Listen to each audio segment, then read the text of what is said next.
What's happening, folks? Back with another reaction, back with some more Alison Moyet, and we're going straight back to Hoodoo, 1991.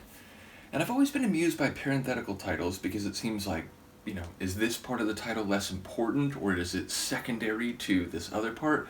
But I'm especially amused by them when the parenthetical section is the beginning of the title.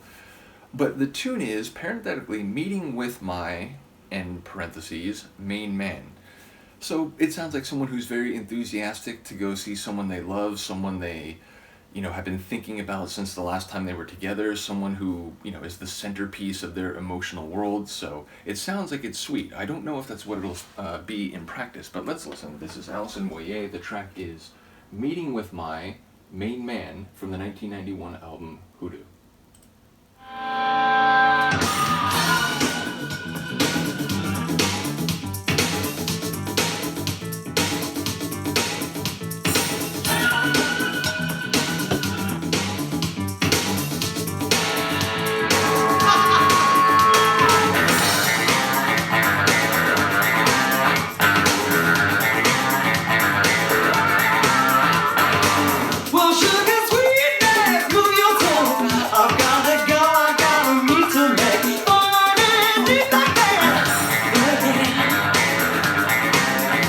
Like your guitar.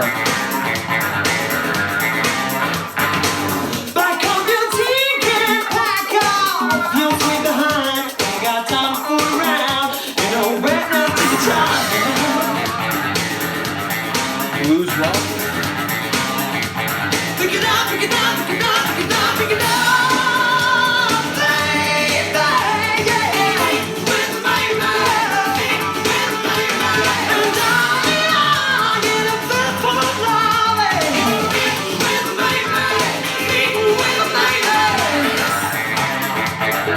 Those backing vocals hurt too. When I get through here, gonna make my way up to the 22nd floor to the bottom of my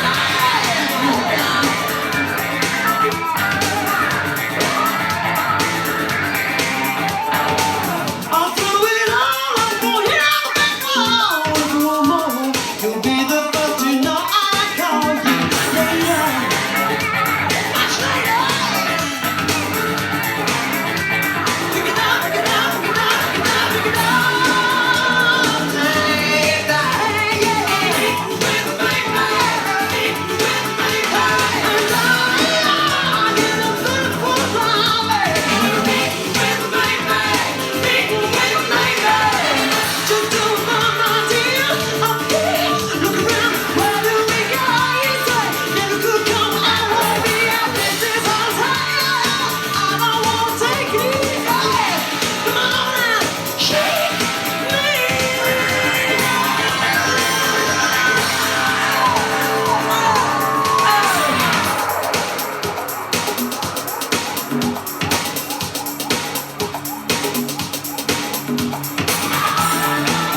Police siren there?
tunes that do that, I've come to realize, where they have a big crescendo flourish, they go one more bar, maybe one more measure, and evaporate or break down or dissipate. It's like a, I don't know what that archetype is referred to, or whether there's sort of different understandings of the purpose it serves. But yeah, I've heard a number of tracks that have a flourish that feels like it has to be the end, and then it extends a little longer and then drops it. So you get surprised twice. You're like surprised that it didn't end in that moment, and then you get sort of like, you're left hanging as it ends. It's a cool effect, and I like the way I've been surprised by it a few times.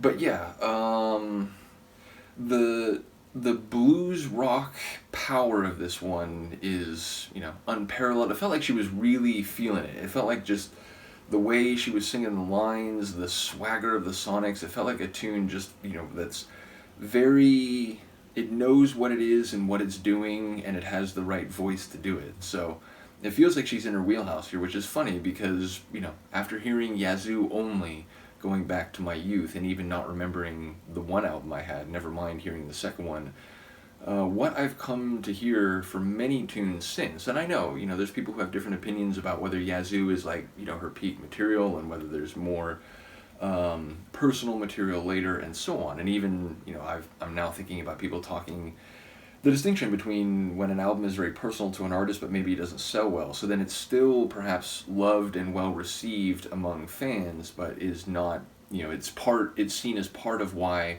they maybe didn't have the career that they could have had. So I realize, like, with individual albums, there's a mixture of what it represents for an artist and their history. But so far, I'm loving this, and I've enjoyed the album since the Yazoo material, and I definitely have come to know she had a wider, sonic array than just that, classic early 80s synth pop sound, which admittedly, and people have pointed out, one thing that made Yazoo special is there's nothing like that. They had this, like, soulful singer, and a female voice unlike most others, and then, Vince's crazy early 80s synth pop wizardry. So I get why that was significant, but I'm loving the solo journey as well.